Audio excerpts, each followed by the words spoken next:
खरीद चुके हैं। बहरिया टाउन के मालिक मलिक रियाज के खिलाफ बहुत से मुकदमे ज़ेर समाअत हैं, जिसमें से एक मुकदमा ये भी है जिसमें उनको नादहिंदा करार दिया गया है। FBI ने ये इल्ज़ाम लगाया है कि वो नादहिंदा हैं, 26 अरब रुपए के टैक्स डिफ़ॉल्टर हैं। जिसके बाद नैब ने भी उनके जो रेफरेंस हैं, नैब ने जिसके बाद ये फैसला किया कि इस पैसे की रिकवरी के लिए उनके नाम पर जो प्रॉपर्टीज़ हैं उनके नीलामी की जाएगी। पहले भी नीलामी की तारीख दी गई।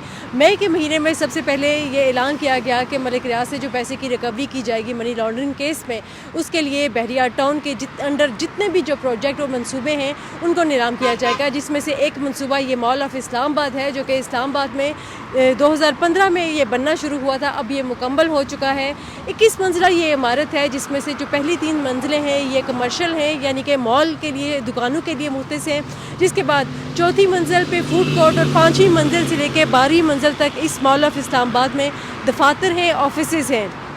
और उसके बाद 13वीं मंजिल से लेके 20वीं मंजिल तक यहाँ पर अपार्टमेंट्स हैं, रहायशी अपार्टमेंट्स हैं। अब सवाल ये उठ खड़ा होता है कि जिन लोगों की यहाँ पर सरमायाकारी है, जिन्होंने यहाँ पर दुकानें और रहायशी अपार्टमेंट्स ख़रीद लिए हैं, उनका अब क्या होगा। इंडिपेंडेंट उर्दू ने इस इमारत का दौरा किया है, चूँकि अंदर से सिक्योरिटी की वजह से मॉल के अंदर शूट करने की इजाज़त नहीं है। लेकिन जो मालूमात मिली हैं उसके मुताबिक ये बताया गया कि जिन अफराद ने यहाँ पर इन्वेस्टमेंट कर रखी है, चूँकि अब जो दुकानें हैं या रिहायशी अपार्टमेंट्स हैं ये अब उनके नाम हैं, तो ये उनकी मलकियत है। ये मलिक रियाज या बहरिया टाउन की मलकियत नहीं है।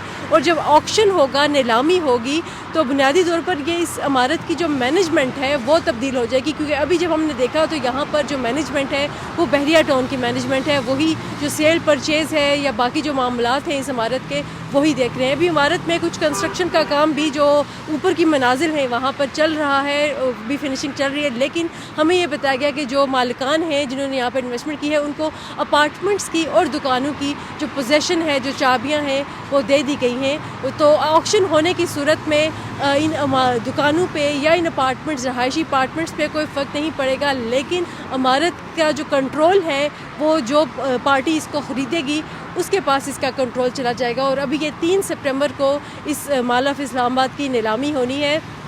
इसके अलावा बताया ये भी गया है कि CDA के साथ जब इनके मामला चल रहे थे, जब ऑक्शन पर ये प्लॉट खरीदा गया था और जब एक इब्तदाई तौर पे एक नक्शा दिया जाता है कि इस नक्शे की इमारत इस प्लॉट पे बनाई जाएगी, तो जो कवर्ड एरिया नक्शे पर मौजूद था उस कवर्ड एरिया से ज़्यादा एरिया पे इमारत बनाई गई है। ये भी एक इल्ज़ाम है CDA की तरफ से। तो ये तमाम केसेस मलिक रियाज के ख़िलाफ़ जो है नैब के रेफरेंस में ये तमाम चीज़ें शामिल हैं, जिसके बाद अब इन जायदादों को नीलाम करने का फ़ैसला किया गया है।